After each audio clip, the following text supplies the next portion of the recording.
welcome to this edition of C.E.E.P Daily News. On December 16, 2014, Miss Rose Becky's 7th grade C.E.E.P class went to Eastwood Nursing Home in Negaunee, Michigan. Each year, the C.E.E.P class visits a local nursing home around the holiday season to spread joy and holiday spirit. At Eastwood, the 7th graders decorated cookies, ate sandwiches, and talked with the seniors.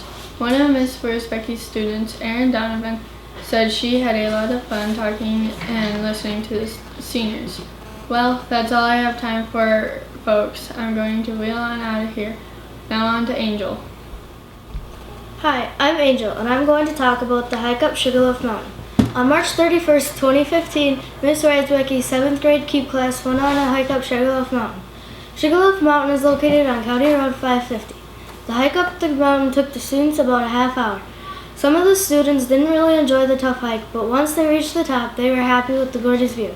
At the summit of the mountain, there are 3 viewing platforms that overlook Lake Superior. One of the students I talked to was Joe Gold. He said, "Yeah, I enjoyed the hike, especially when I got to the top and saw the really awesome and amazing view." Well, my time is up, but let's have Caleb hike up on up here and see it at the top. Thank you for that story, Angel. Hi, I'm Caleb Clark, and on December 2nd, the 7th grade C.E.E.P class went to Lakeland Land to meet with Tom Lakeland and to discuss Lakeland Land. The purpose of the trip was to give students a first-hand glance at how recycled materials can be used to create beautiful art. While there, a 7th grade class from North Star Academy broke into 2 smaller groups. Each of the groups started at opposite ends of the park. As they walked through admiring the sculptures, they also completed a scavenger hunt. The creator of this recycled metal sculpture park, Tom Lakeland, was a generous host. After viewing the park, Tom invited the students to join him around a campfire. The students roasted marshmallows, enjoyed warm beverages, and chatted with Tom about the park. When asked what his favorite sculpture was, Seth Marshall replied, "My favorite sculpture was the dinosaur fishing." Well, that's all the time I have for this story, so it's time for us to go extinct. Now it's time for Morgan to read her story. Thank you, Caleb, for that great story. Now it's time to tell you about the Snowy Plains Dog Kennel. The C.E.E.P class of 2015 went to Snowy Plains Dog Kennel in Gwen, Michigan on January 13, 2015 during the afternoon. The kids went there to experience the challenges and joys of having sled dogs. They also went to the kennel to get a real-world connection to the book that they were reading in class, The Call of the Wild. The owners of the kennel, Jackie and Jim Winkowski, were happy to have the students out to visit. While visiting the kennel, each student took a 5-minute ride on the sled with the dogs. As the others were ready to go for their sled ride, they asked questions about the business, dogs, and buying the supplies. We asked a fellow student of the class if he would ever do anything like Jackie does. Jake Hendrickson reported, "I think it would be fun, but my parents wouldn't allow it." After his ride, Jake said, "I got to see trees, deer tracks, and of course the dogs. It was very fun." After the rides, the class and Jackie went on a little hike where they got a small bag with a wood carving of the dogs. We asked Jake which dog was his favorite, and he replied, "I like the one that was all white with the blue eyes." Well, I guess it's time for me to sled on out of here. Hello, this is Erin Donovan with C.E.E.P Daily News. On Tuesday, September 23rd, North Star Academy students in the 7th grade C.E.E.P class went to downtown Marquette to learn about the history and past of their town. Their guide for the historical tour was Jim Koski. On the tour, they learned about the first settlers of the town and the historical buildings in the area. One thing the class learned was there was once an elevated railroad between 2 of the buildings leading down to the harbor. They also learned that the beautiful Matson Park at Lower Harbor used to be a hustle and bustle, dirty shipping yard. Caleb Clark, a student from the class, says, "I found it very interesting to learn that most of the sidewalks and bike paths were once railroads." The class had a very fun and educational time spending the day downtown. They learned things they'll remember for a lifetime. Now let's walk on over to Dakota's story. On March 14th and 15th, Miss Rose Becky's class went on a field trip to Ishpagunica Deep Snow Camp. The camp is an annual field trip organized by the Great Lakes Indian Fish and Wildlife Commission. This year they also had support from Red Cliff Band of Lake Superior, Chippewa. The camp focuses on winter survival skills, fishing, gathering, and trapping. The students had to come to school bright and early on a Saturday morning to make the 4-hour drive to Red Cliff, Wisconsin. Once the students arrived, there were other students from various schools in the surrounding areas. The students were divided into 3 different groups: the fishers, hunters, and gatherers. Some of the activities that they did on the first day included ice fishing, gill netting, and an exciting ride on the Glickwick airboat. In the evening, students participated in plane lightning and a cultural theater. Students also set up in the gym to sleep in. The next morning, lessons included survival skills, first aid, and fire starting. Then the participants of the camp were surprised with generous gifts from Red Cliff Family Services. The gifts were a selection of tents, sleeping bags, headlamps, solar-powered radios, camping chairs, fishing poles, and many other outdoor-related items. Overall, the weekend was a great success for all involved. Luckily, we didn't get too deep into that story, and I hope everyone survived it. Now on to Maddie. On April 28, 2015, the 7th grade C.E.E.P class from North Star Academy went to the TV6 news station located on Highway 41. While they were there, they learned about the process to make a newscast. The students asked a lot of great questions while on the tour, such as how many people does it take to make a newscast, and how long does it take to write a story.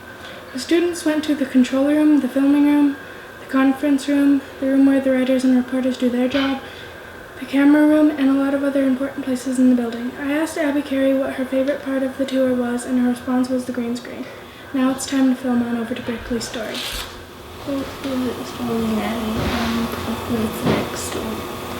Tuesday, October 21st, 2014, the 7th grade C.E.E.P class from North Star Academy and visited Kathleen Blackman's family, which made it time to open here. Once the students said Kathleen included them, the students along with their dogs. She introduced her class to her parents as well. Kathleen gave the students a tour of the plan. There was a number of group classes as well as some additional beds used for growing vessels, scraps, and other fish.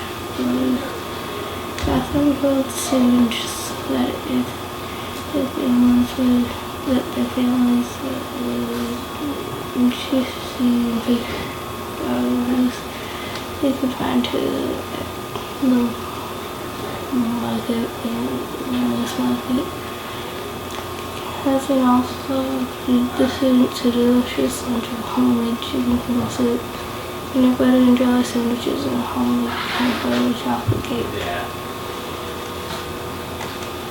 When we asked the 7th grade student at Northside Academy what she thought, she said Gila would be helping Kathleen with the fun.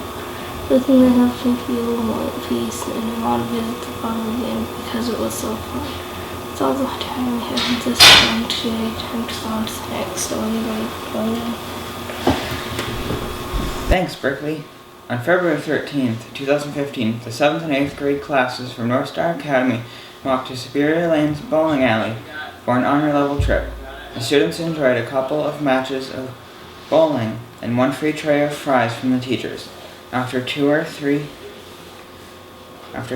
rounds of bowling, most people proceeded to the arcade.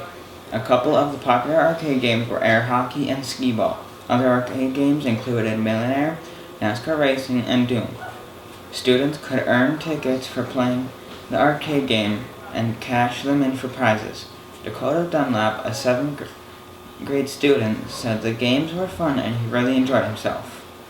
Miss Wiersbecky said, "I really like the idea of taking the students out for an afternoon of fun as a reward for good behavior.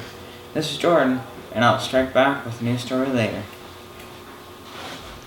In the winter of 2014 through 15, Ms. Jessica Stukowski presented the idea of having an after-school luge program to the students and families of North Star Academy. The cost for participating in luge was $40 per student. The cost covered transportation to the luge hill and use of the sleds and equipment. The luge hill name is Lucy Hill. It is located in Negaunee, Michigan. At Lucy Hill, these are two main sheds. One is for the sleds and the other is a resting shelter. The resting shelter has some snacks for the lugers. The track at Lucy Hill is about a half-mile long, with many challenging turns. One of the 7th graders students who participated in luge was Jake Hendrickson. He said luge is a very enjoyable sport and I cannot wait till next winter. Let's slide down to Jake's story. This fall, middle school students from North Star Academy went to go to see Mockingjay Part 1 at the Thomas Theater in Marquette. The trip was a reward for students on honor level 1 or 2. Because the location of the theater was so close to the school, the students were able to walk there. Mockingjay Part 1 is the 3rd movie in the Hunger Games trilogy. The last and the final movie will be Mockingjay Part 2, and is scheduled to come out next year. When I interviewed Seth Marshall, a 7th grade student, he said that he enjoyed the movie and would like to go see Mockingjay Part 2. He also said that he thinks that the movie was a good reward for being on honor level 1 or 2. I really worked up a hunger reading that story, so let's move on to the next one. Bullying is still a massive problem even in the best of schools. Here at North Star Academy in the 7th grade, very few people are bullied.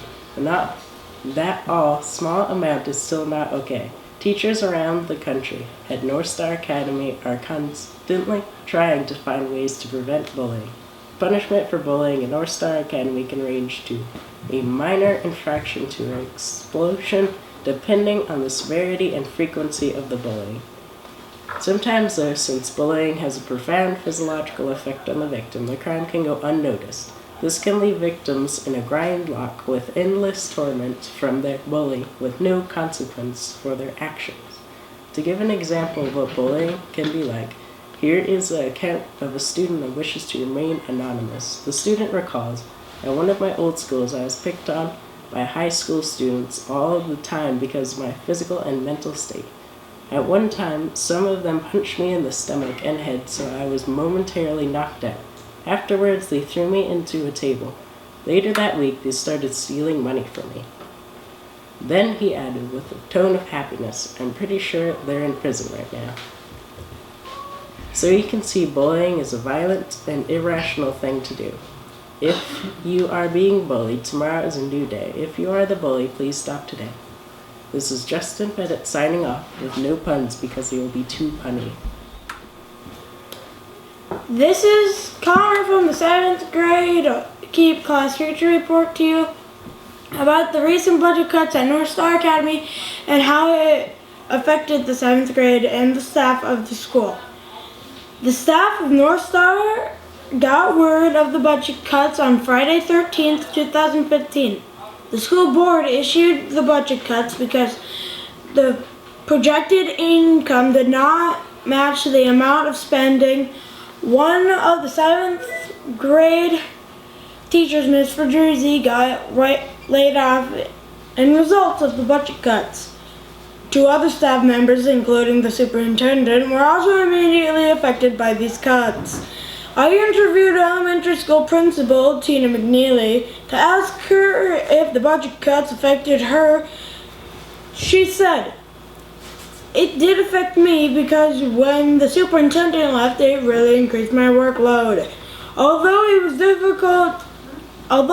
a difficult transition, the students and staff have adjusted to the changes."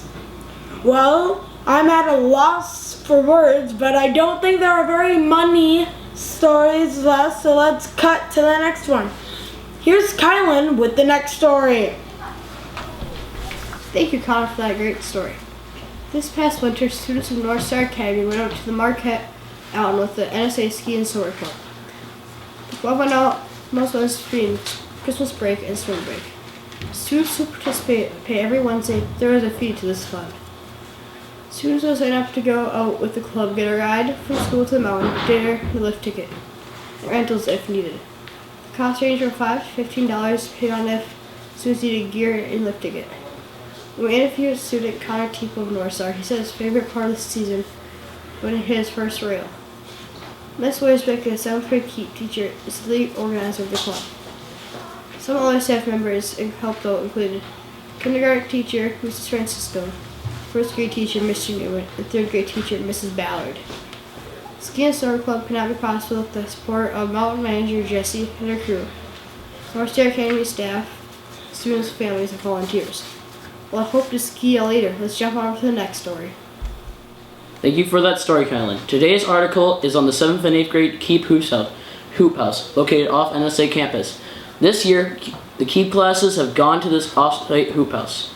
They have routinely visited to undertake activities such as studying and growing plants, creating a respectful environment for the plants, making combos, and other activities. The goal of the teachers is to inform and advise the students of the great outdoors. We have interviewed 7th grade Keep student Kylan Hansen about his thoughts on the hoop house. I enjoyed participating in the activities. My favorite part was planting the beans. The hoop house is truly a class favorite.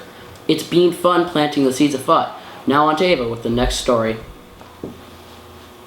Thank you for that great story, Trent. The North Star Academy Science Fair took place on May 14th at the North Star School Gymnasium. Kindergarten through 7th grade students of NSA participated in the science fair, and North Star teachers were judges. The goal of the science fair was to engage students in hands-on learning of the scientific method. The participating students did not perform their experiments at school, but instead did the experiments and recorded their data at home. Every project required a neat and creative display, including data tables, charts, photos, a hypothesis, variables, a conclusion, a question, and a title. All students were able to pick their own questions as long as they could answer them using the scientific method. The projects varied from questions like, what does my class like better, to more intricate experiments involving sound waves or molecules. When asked, a science fair judge reported that the 3 best projects she had witnessed there were Connor Teeple's container experiment, Ripley Johnson's teeth staining experiment, and Ava Gillespie's carbonation project.